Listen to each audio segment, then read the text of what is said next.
We're in the second chapter of Gittin, of the tractate of divorce, or actually of writing a bill of divorce, because the tractate actually doesn't teach us that much directly about divorce, although, some ideas about repair and separation and tragedy run through this tractate. And as we move through the second chapter, we're going to get into the practical, the real steps as to how we write a divorce document. And that's where the Mishnah is going to begin today. We're going to start on the third Mishnah of the second chapter. But in order to understand that Mishnah, we need to go back to the verses. We're in the Parsha of Kiteitzei, we're in Devarim in Deuteronomy chapter 24. And when someone is divorcing someone else, the text says, "V'chatavla sefer kritut." He writes her a book of separation or a scroll of separation. So it's got to be written in some kind of book. V'natan biyada, and he gives it into her hand. It has to be written, it has to be in a book, a scroll, and it has to be given into her hand. And we'll see that these ideas in the verses are now brought out in the Mishnayot. First of all, what are we going to write in? And actually, we're going to write in anything, but kol kotvim. Maybe we write in anything. Maybe we could say that the rabbis are keen to make sure that it's possible for divorce to happen. The philosophy here is really interesting. This is not like the Catholic Church where divorce is forbidden. Sometimes divorce is tragic, but it has to happen. It has to happen in a way. It has to happen in a suitable way. So maybe the rabbis are making it easy for us to write this document in any suitable material. So the Mishnah says about kol kotvin, we can write in any material. B'diu, b'sikra, b'komos, uvi klat, uvi klat kantos, v'chol davar shehu roshem. We're going to write with ink, with arsenic, with copper, with red chalk, with gum, with copper sulfate, or with anything which lasts. That's the point. It has to be permanent. Ein kotvin lo b'mashkin. So we don't write with liquids, with drinks. We don't write with drinks. You couldn't write with Coke. V'lo b'mei perot, not with fruit juice. V'lo b'chol davar she'eino shel kayama. We don't write with anything which does not last. And you'll recognize, by the way, we've learned this list in the Mishnah of Megillah. Let's just go back to the Mishnah in Megillah, by the way. It's also chapter 2, and it's okay, Mishnah 2, it's one off, but almost parallel in the position of the Mishnah Megillah. And we read there that we have the same list there, by the way. Uvakan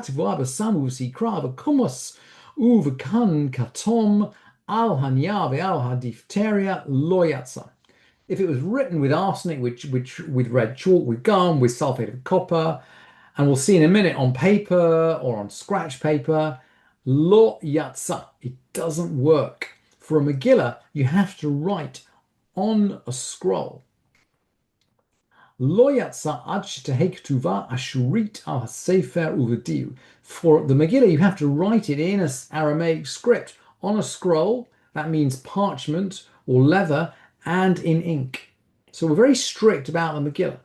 But a get is different. We can write a get basically in anything which is permanent. And we'll see that it also has to be something which is portable, because we're going to have to need to give it. So it has to be givable, has to be portable. So let's find out. Al hakol kotvin. Al hakol kotvin. We actually write on anything. So we write in anything, providing it's permanent, and we write on anything, providing it's portable. Al ha'aleh shel zait. We can write on an olive leaf. Maybe is there a reference to peace there? I'm not sure. But not nimla et hazait. But we have to give her the tree.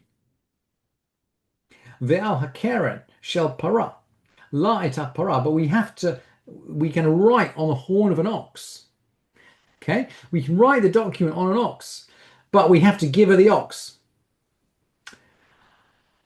um, I'll Al ha'eved v'notnin yad shel eved. We can write it on the hand of a slave, but we have to give her the slave. V'notnin la et ha'eved. We can write it on the hand of a slave. We have to give her the slave. So it has to be portable, and she has to get it. Rabbi Yossi Galili Omer, Ein korvim lo al davar sheyesh bo ruach chaim, af lo al ha'ochalim. And Rabbi Yossi Galili is going to disagree, actually. That he says, look, you don't write on something that's alive. So he would not write a check on a cow, nor on foods. And with the foods here, we sense some issue about permanence, that you wouldn't want your get to be eaten up. That will be problematic if the get were eaten. What if the get is not portable? Ein kotvin bi mechubar lakarka. We don't write on anything attached to the ground. Katavo bi mechubar utlasho v'chitmo. What if you wrote it on something attached to the ground, and then you detached it, then you cut it, and then you signed it? Ah, unetanola, and you gave it to her. So you write it on something attached to the ground. Maybe it's a piece of wood. You detach it, you get it signed, you give it to her. The halacha is that it's kasher. It's kasher. Rabbi Yehuda is going to disagree. Yeah, Rabbi Yehuda posel. Ad shetahei ktivata vechitumo batalush. Rabbi Yehuda is going to disagree unless both the writing and the signature are on something detached. And we learned earlier in the Mishnah, we learned already that Rabbi Yehuda sees the writing of the get as the crucial step. If there are two witnesses to the writing, he's prepared just to have one for the one witness to its signatories, which is not the case with the Chachamim. So for Rabbi Yehuda, the writing is the key element of the get, and that's why he requires both the writing and the signature to be on something detached. Rabbi Yehuda ben Patera Omer, Ein kovim lo al niya hamachuk.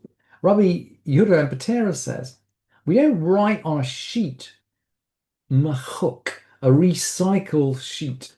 A sheet. Paper was really expensive in those days. So you might, if you had an old piece of paper you didn't need, you might recycle it by erasing what was written and writing a get on it. And Rabbi Yehuda ben Patera doesn't want to do this. Velo ala diftara, and nor on sort of semi-finished parchment. Because it can be faked. So Rabbi Yehuda ben Patera says, look, maybe if there's some other writing or this parchment is not quite finished, maybe you could fake the name. And it's very interesting. You'd expect the Chachamim to agree with him, but they don't. The Chachamim machshirin. And the sages say it's kosher. They say it's valid. And of course, from the point of view of the sages, and we need to go back to let's go back to the verse for a second. He writes her a book of separation, and he gives it into her hand. So this is not a commercial document which is tradable, which is circulatable. Okay, we've seen situations in which it travels a long way across the sea. But in the final analysis, whether by the hand of the husband or by a messenger, it has to be given to the wife.